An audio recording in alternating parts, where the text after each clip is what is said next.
Short Story 103, The Case of the Missing Manuscript, Chapter 1. Rain lashed against the window panes, creating a symphony of tapping that only fueled Clara's anxiety.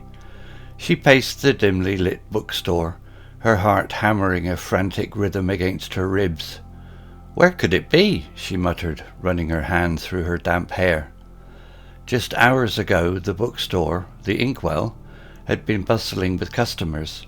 But now, with evening casting its shadows and the storm raging outside, Clara was alone, except for the missing manuscript.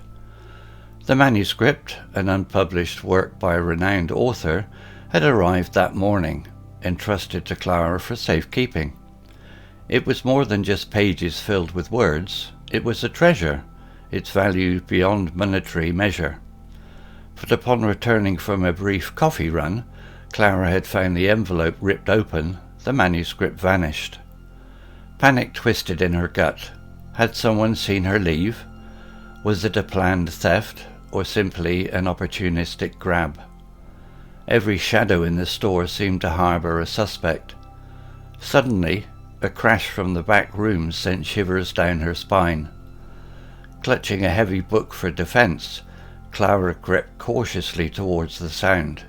The storm's roar partially masked her footsteps, but her breath caught in her throat when she saw the intruder. A tall, hooded figure crouched near the broken window, hastily stuffing papers into a bag.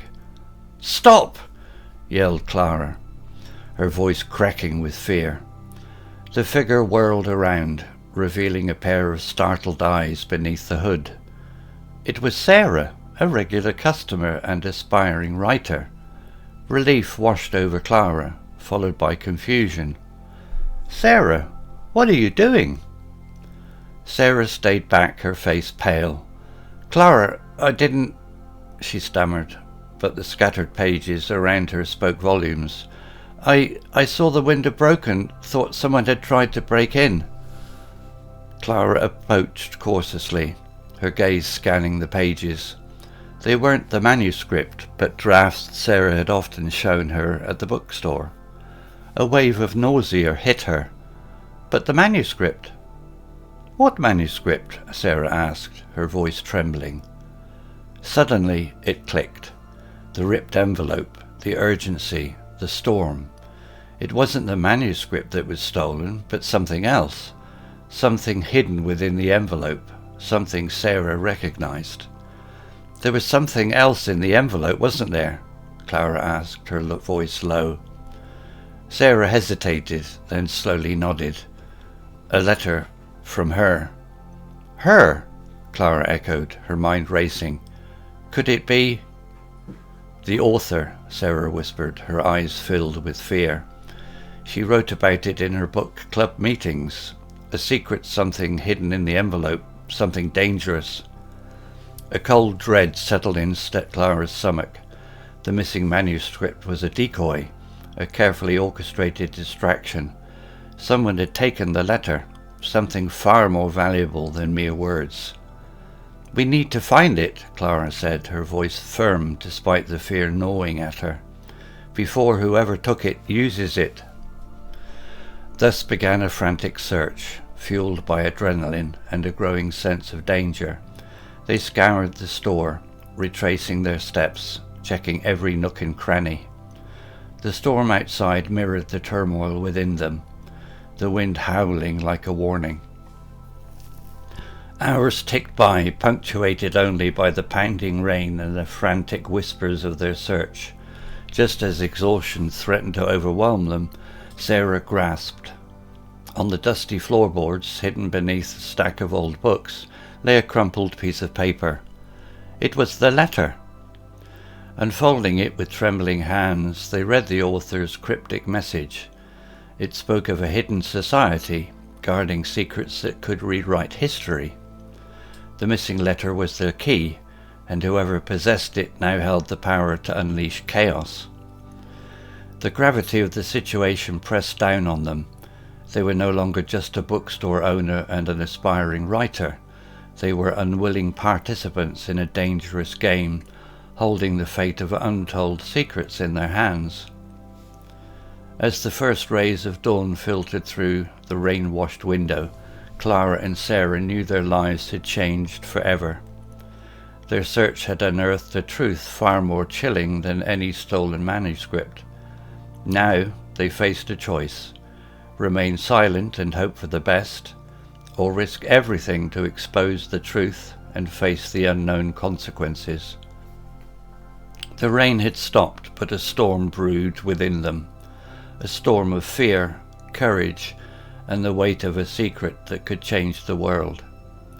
Their journey had just begun, and as they stepped out into the uncertain future, one question lingered in the air: who was watching them, and what could they do next? To be continued. Vocabulary Notes. Part 1. Symphony of tapping, an artistic way to describe the sound of rain, comparing it to music. Fueled her anxiety, made her more anxious. Dimly lit, not very bright. Entrusted to Clara for safekeeping, given to Clara to keep safe. Treasure, something valuable and important. Opportunistic grab, taking something when the opportunity arises without planning. Shivers down her spine, a feeling of fear or excitement that makes your skin tingle. Clutching a heavy book for defense, holding a heavy book as a weapon to protect yourself. Startled eyes, eyes that suddenly open wide in surprise or fear. Aspiring writer, someone who wants to become a writer. Stammered, spoke with difficulty, often because of nervousness. Relief washed over her. She felt a sudden sense of calm after feeling scared. Part 2.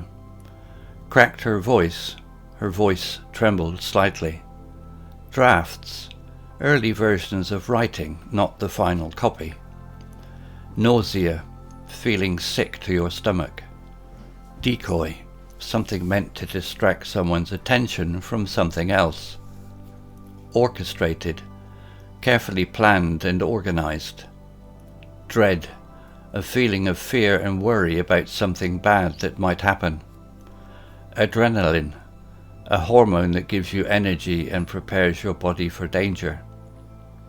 Nook and cranny, every small space, corner or hiding place. Exhaustion, feeling extremely tired and unable to continue.